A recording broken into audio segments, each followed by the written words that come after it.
Alors vous vous demandez ce que c'est que Vue ailleurs. Vue ailleurs, c'est une rubrique que nous avons intégrée à l'émission il y a quelques semaines déjà, mais dont vous pouvez vous servir pour élargir vos horizons de connaissances.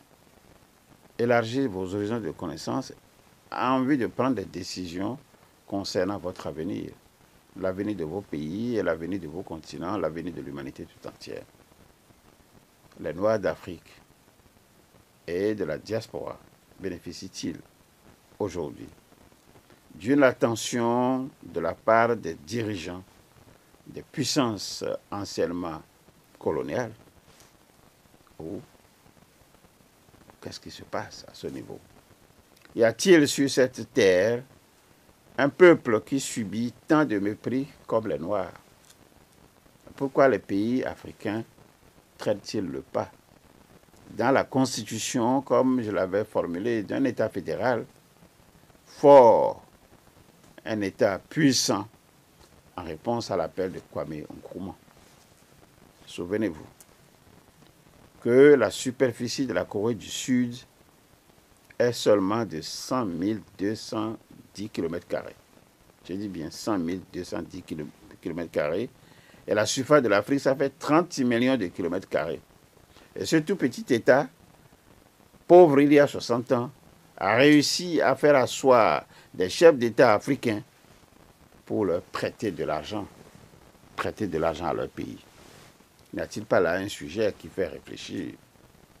Cette humiliation de l'Afrique est-elle pensée et mise en œuvre depuis longtemps?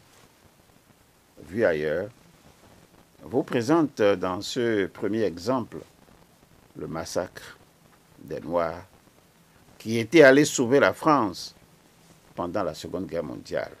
Suivez ce premier numéro de Vue ailleurs, le massacre de Chasselet.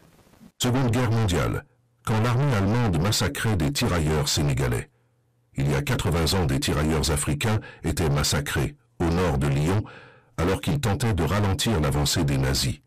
C'était en juin 1940. Leur histoire ressurgit aujourd'hui grâce à des photos inédites retrouvées en 2019 par Baptiste Garin, un jeune collectionneur privé. Ces photos ont été prises par un soldat allemand qui voulait garder un souvenir du périple meurtrier qui a caractérisé la campagne de France. Alors que le 10, dans la Somme et l'Aisne, les dernières lignes de défense françaises cédaient, le gouvernement a fui Paris, et le 17, Pétain demande à l'armée de cesser le combat. Mais les tirailleurs sénégalais du 25e régiment reçoivent l'ordre de résister sans esprit de recul, même débordé, pour tenter d'endiguer le déferlement des troupes allemandes sur les nationales 6 et 7 au nord de Lyon. Ces soldats vont se battre jusqu'à la mort et être les victimes du racisme des Allemands. Le régiment est composé de quelques gradés français, mais surtout de soldats africains, soudanais et sénégalais. Les officiers savent que ce sera un combat perdu et parlent eux-mêmes de « combat pour l'honneur ». La peur se lit sur leur visage. Terrifiés, les mains en l'air, ils sont conduits dans un champ. Un soldat allemand semble même esquisser un sourire. Ces prisonniers sentent que la situation est inhabituelle. Ces tirailleurs sénégalais de l'armée française n'ont plus que quelques minutes à vivre. Des panzers s'apprêtent à leur tirer dessus. Ces chars ont été positionnés sur la route juste à côté. Ils font feu à la mitrailleuse. Une quarantaine d'hommes s'écroulent au sol. Le 20 juin 1940, dans le Rhône, vient de se dérouler le massacre de Chasselet. Les Allemands ont pris le soin de séparer les soldats blancs des tirailleurs africains. Au cours de ces journées, tous les soldats africains découverts par les Allemands sont systématiquement exécutés. La tuerie sera telle que sur 1800 hommes, il y aura 1333 morts dénombrés. Les soldats africains assassinés venaient du Sénégal, du Soudan ou encore du Mali. Un cimetière appelé Tata sénégalais a été érigé en 1942 à Chasselet. Il s'agit d'une initiative privée financée par les habitants de Chasselet, choqués par ces événements barbares. Le gouvernement français à Vichy a refusé de payer pour un tel édifice. Voilà, en juin 1940, vous l'avez suivi, au moment de la débâcle française, plusieurs milliers de militaires africains ont été massacrés en région lyonnaise et en Picardie.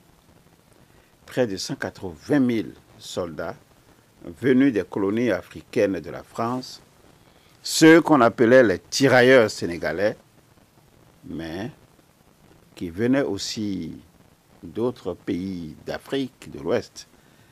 Et ces tirailleurs dits sénégalais venaient aussi de l'Afrique centrale.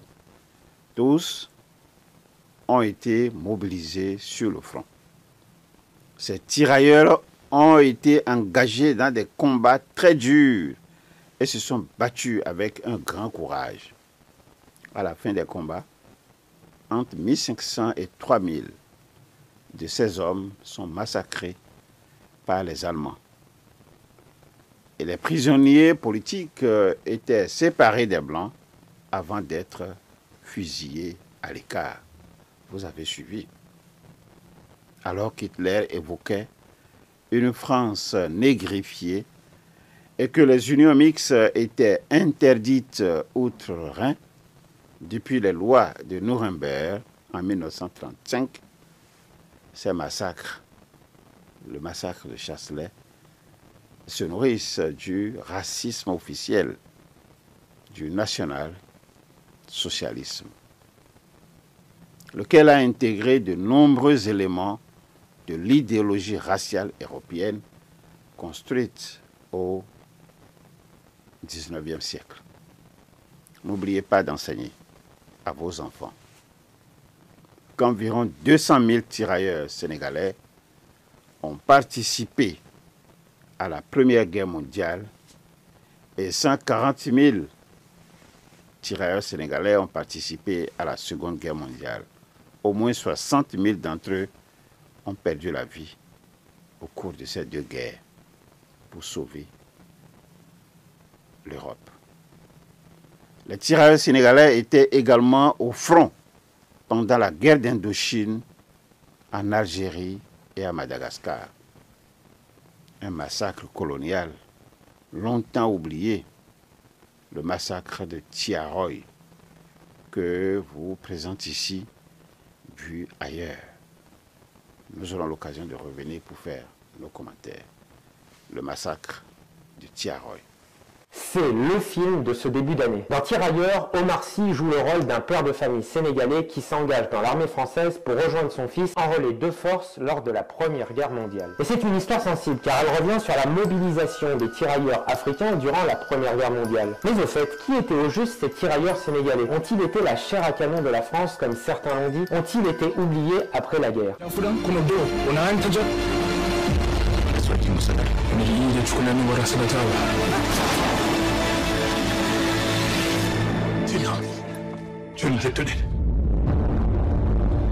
En 1857, le général Louis Faidherbe, gouverneur du Sénégal, obtient de l'empereur Napoléon III la création du corps des tirailleurs sénégalais. Le terme de tirailleur désigne à l'origine un soldat détaché de la ligne et qui se porte en avant comme éclaireur. Le Sénégal était à l'époque une des seules implantations françaises en Afrique depuis l'Ancien Régime, et l'objectif de Faidherbe était de lutter contre les Maures qui menaçaient alors le commerce de la gomme, de l'or et de l'arachide. Faidherbe doit recruter des soldats capables de se battre dans cette partie de l'Afrique où il fait très chaud.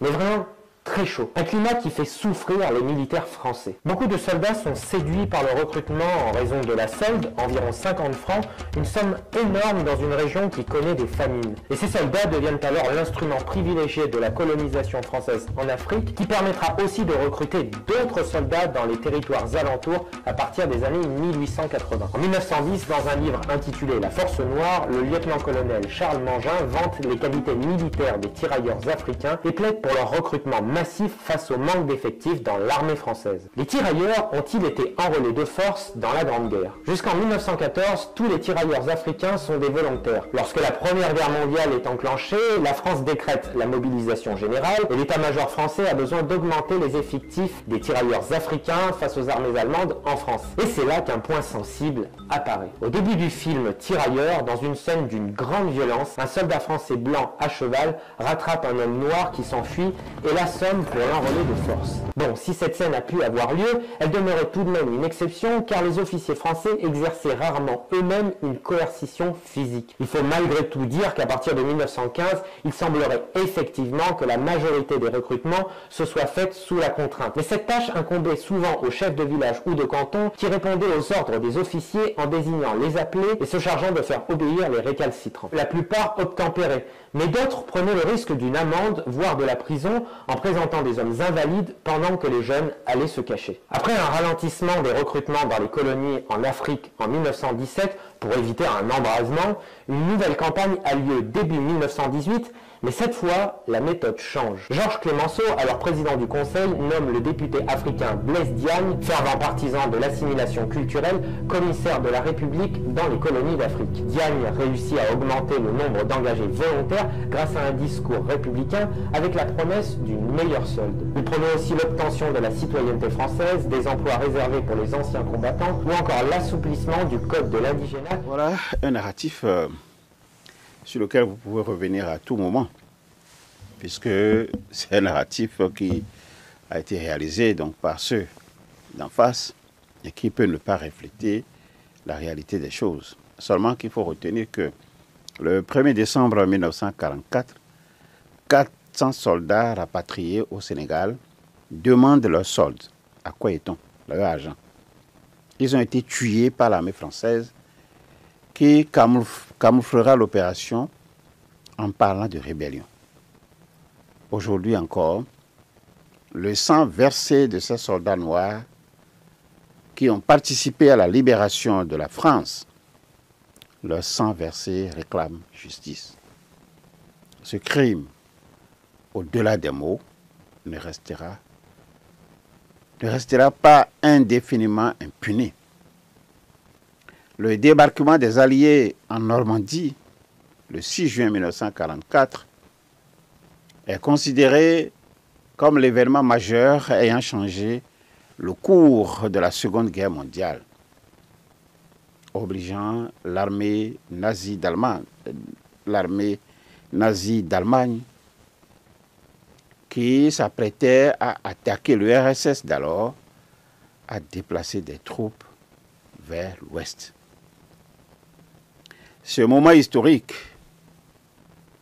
et ce moment d'histoire considéré comme le point de départ de la libération du continent européen a fait l'objet d'un nombre incommensurable de livres, de films, de reportages et d'enquêtes.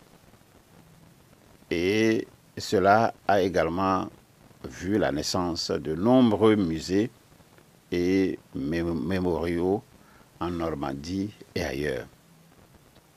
Je vais juste vous inviter à explorer l'un ou l'autre des documents que je viens de vous citer pour voir quelle est la place accordée aux combattants noirs. À l'heure des commémorations historiques, l'heure est souvent au souvenir et l'heure est souvent aussi à l'émotion, surtout en présence des derniers vétérans.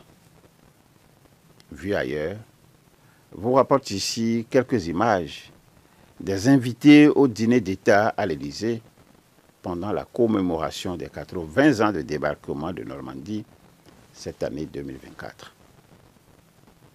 Combien d'États, combien de chefs d'État africains y sont conviés?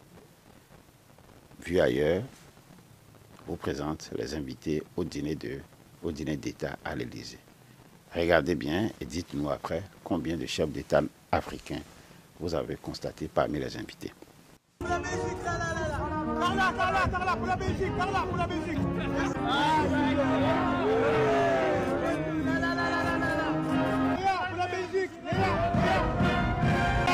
Pour la Belgique, pour la Belgique, ouais. Merci.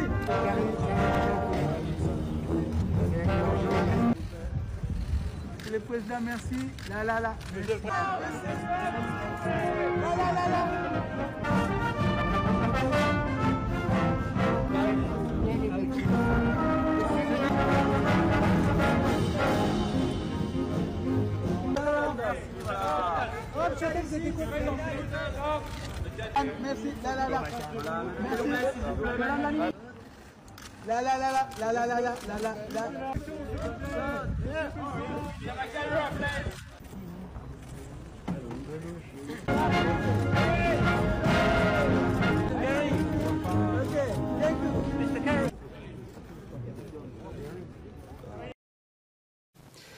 Voilà, tout est dit dans cette image.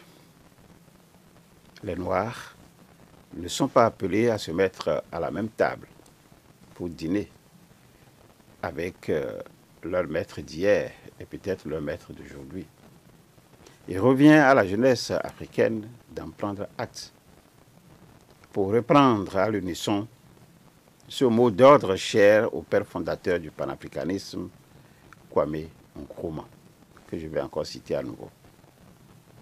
Nous devons créer notre propre personnalité et identité africaine, que cela résonne dans les esprits.